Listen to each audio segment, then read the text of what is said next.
going to start working on the rain guard, but first I want to clean up the throat of the wood core a little bit. As you can see here, the throat of the wood core is looking a little ratty, and my big concern is that it's possible to accidentally, when you're resheathing the sword, to shove the tip of the sword between the lining and the wall. So this is what we're going to add to the throat to kind of clean things up. We're going to glue this on, and when the glue is dry, I'll come back and trim it flush with the wood core. That'll make the throat look nice and clean. And there's the scabbard throat all cleaned up.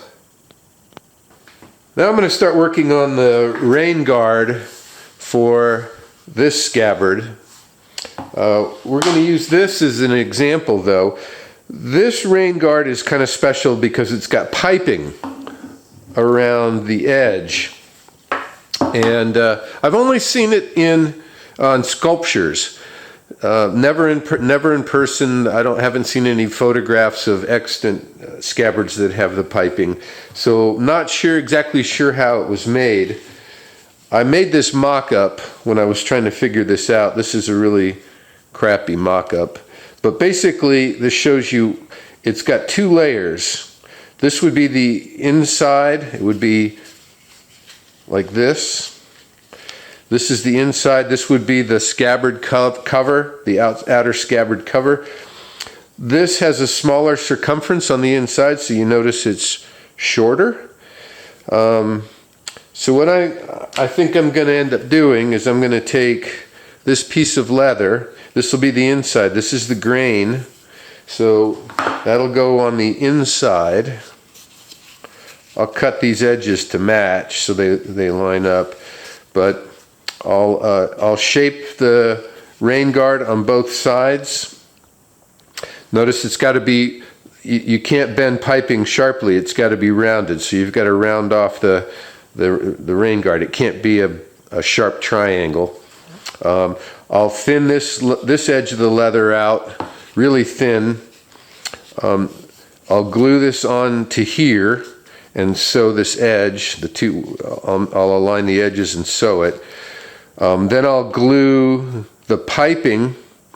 The piping is basically, it's hard to see here.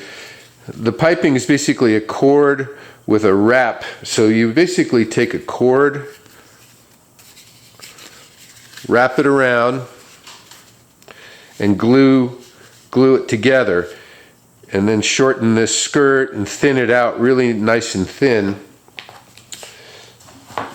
So once this is shaped, I've got the proper rain guard shape glued on here, I will go ahead and glue the piping and the piping skirt around this, and then once I have the finished scabbard, the leather scabbard cover, I will then glue that on to this side so it looks more like this.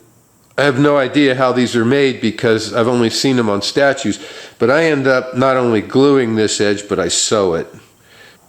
To do this, what we're going to do is I'm going to line up this edge with the center line, pull it tight, wrap this around, and then I'll mark. This is going to be the center line.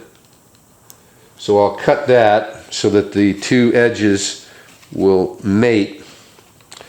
And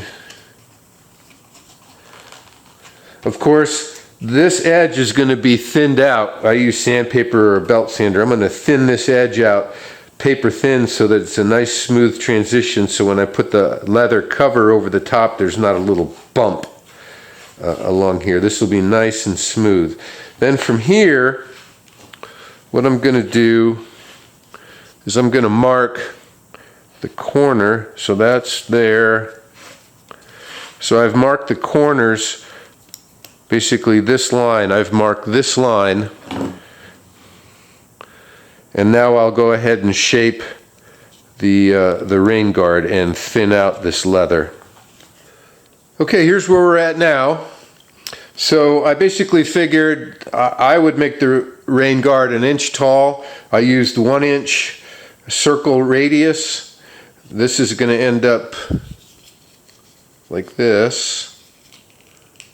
Let's wrap it around the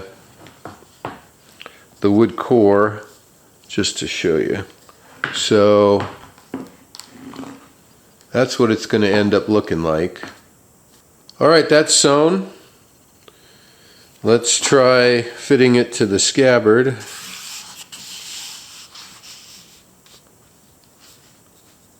So it'll end up sitting something like this. Well, there it is. So we've got the inner part of the rain guard sewn up and glued onto the upper part of the wood core.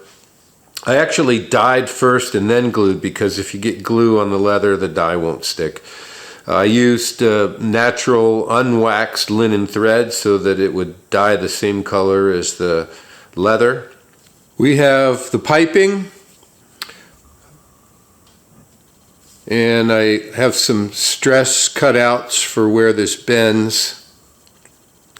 Let's show you how this is going to go. So it'll be glued to the outside like that. It'll wrap around,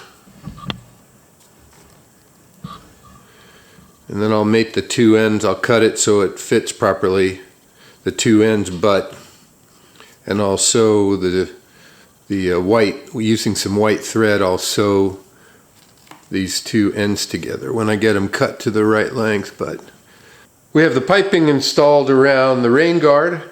Now the very last step, which will occur much later in this process, is we'll take the leather cover, we'll thin out this edge, and it'll end up getting glued and then stitched right around here. So that's it.